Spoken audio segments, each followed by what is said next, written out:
날마다 살아나는 큐티 김양재 목사입니다.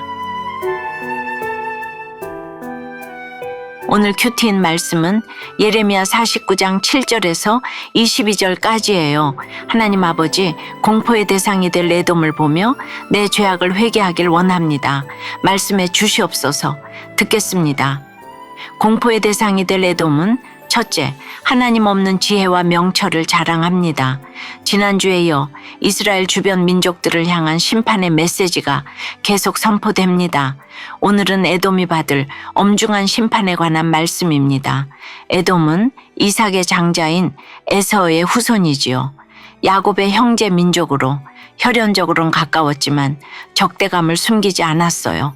민수기 20장을 보면 에돔은 이스라엘이 가나안으로 갈 때 그 땅을 통과하지 못하게 막았어요. 또한 유다가 바벨론의 침략으로 고통받자 기뻐했지요.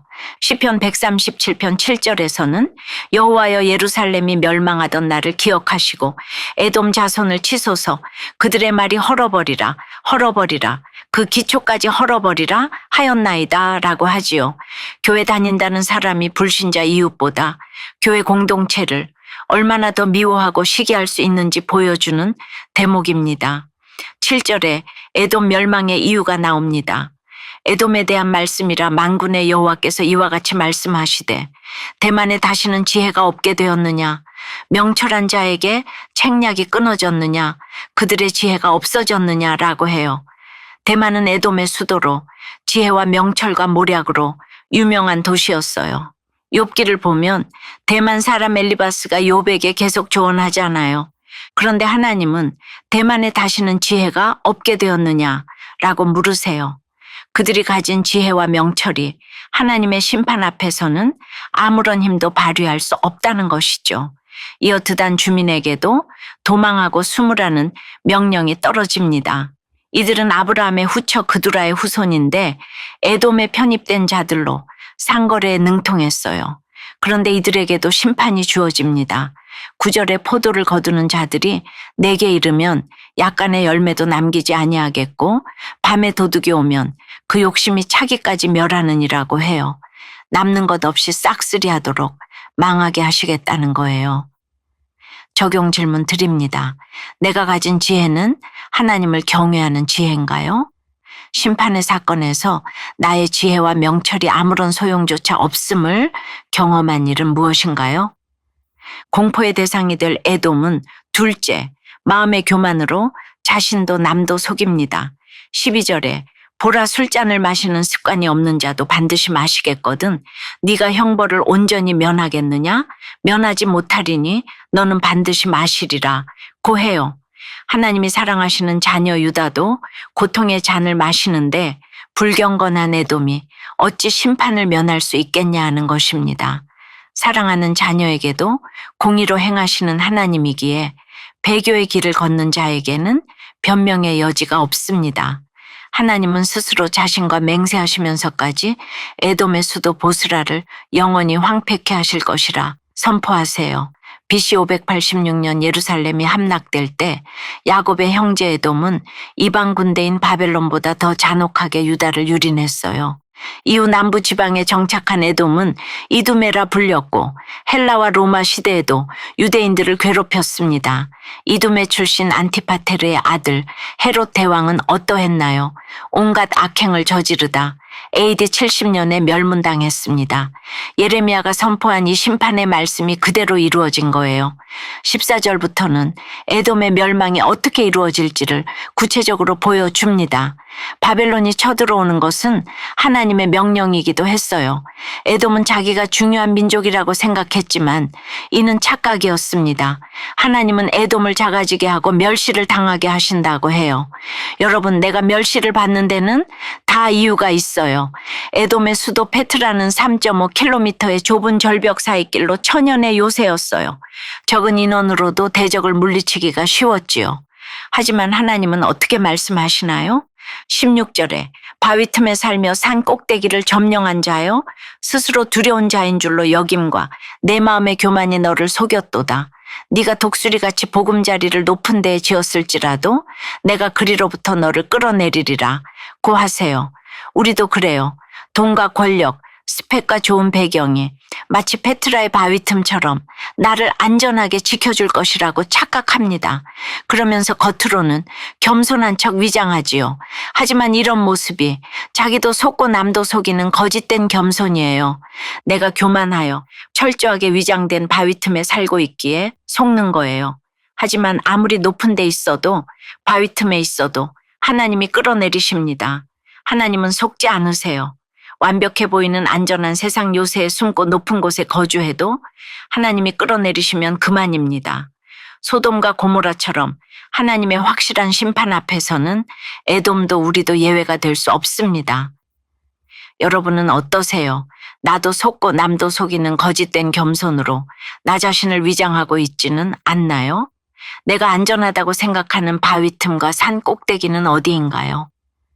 전세 대출을 무리하게 받고 주식 투자를 해서 큰돈을 잃고서야 교만을 회개하고 하나님께 물으며 인도하심을 받게 되었다는 한 성도님의 큐티인 묵상 간증이에요. 결혼식을 준비하며 전셋집 마련을 위해 대출을 받으려고 저와 여자친구는 혼인신고부터 먼저 했어요. 여자친구는 저의 결정을 찝찝하게 여겼지만 저의 완강한 태도에 마지못해 동의했지요. 그때는 그것이 제 욕심으로 한 그릇된 판단임을 알지 못했어요. 그 후 저는 전세 대출 때문에 경제적 부담감이 커서 돈을 벌어보려고 아내 몰래 주식 투자를 했어요.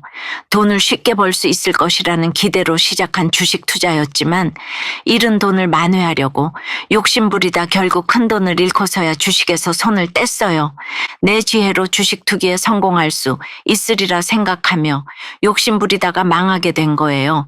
자기 지혜를 의지하던 에돔처럼 나 자신을 가장 옳게 여기며 높은 데 보금자리를 지은 교만한 저를 16절 말씀에 에돔처럼 주께서 끌어내리셨어요.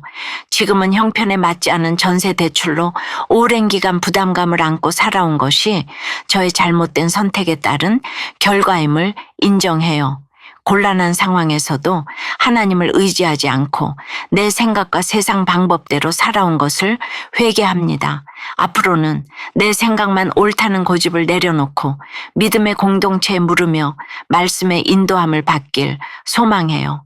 저의 적용은 경제적인 문제를 내 생각대로 결정하지 않고 큐티하며 교회 공동체에 묻겠습니다. 교회 소그룹 지체들에게 저의 지혜를 의지하다가 망한 일을 나누겠습니다. 입니다. 19절에 보니 사자가 요단강의 깊은 숲에서 나타나 견고한 처소를 치듯 하나님이 에돔을 쫓아내고 택한 자를 그 위에 세울 것이라고 하십니다. 망하고 황폐해진 에돔 땅을 결국엔 믿는 자가 차지합니다.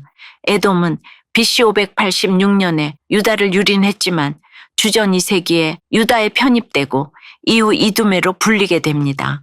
하나님은 20절에서 에돔과 대만 주민에 대해 결심한 계획을 들으라고 하십니다.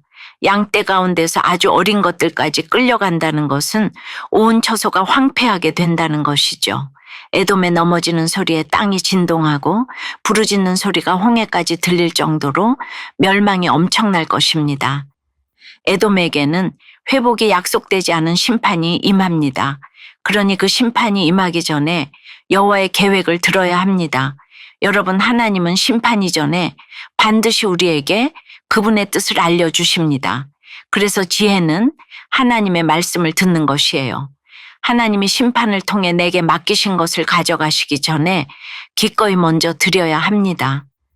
사랑하는 여러분, 에돔처럼 바위 틈을 찾아 의지하는 교만을 내려놓고 내게 맡기신 것을 주님께 내드리길 바라요. 우리의 영원한 반석이신 예수 그리스도를 터전으로 삼아 내 삶을 세움으로 진정한 만족과 기쁨을 누리시길 간절히 축원합니다. 기도드릴게요. 주님, 오늘 에돔을 향한 심판의 말씀을 통해 내 속에 숨겨진 교만과 세상 지혜의 허상을 깨닫게 하시니 감사합니다. 피를 나눈 형제를 미워한 에돔처럼 내 곁에 형제를 사랑하지 않고 적대감을 품으며 미워했습니다. 거짓된 겸손으로 나도 속고 남도 속이며 나의 가증함을 비밀처럼 감추려 했습니다. 내가 의지하며 안전하다고 여긴 높은 산과 바위 틈이 결코 나를 구원할 수 없는 헛된 요새임을 고백합니다. 우리의 위선과 거짓을 용서해 주시고 주님을 떠나 품은 지혜와 모략이 끊어지게 도와주시옵소서. 오직 반석이신 예수 그리스도를 의지하며 오늘을 살아내길 원합니다. 엄중한 심판이 도래하기 전에 말씀을 통해 주님의 뜻을 깨닫고 하나님께 드리고 이웃들에게 나눌 것만 있는 인생이 되도록 인도해 주시옵소서. 예수 그리스도 이름으로 기도드리옵나이다. 아멘. 지금까지 우리들 교회 김양재 목사님이었습니다. 큐티에 도움받기 원하시는 분들은 QTM 홈페이지 qtm.or.kr 또는 유튜브에서 QTM을 검색하시면 도움받을 수 있습니다. 자세한 문의사항은 지역번호 031-705-5360번으로 문의하시기 바랍니다.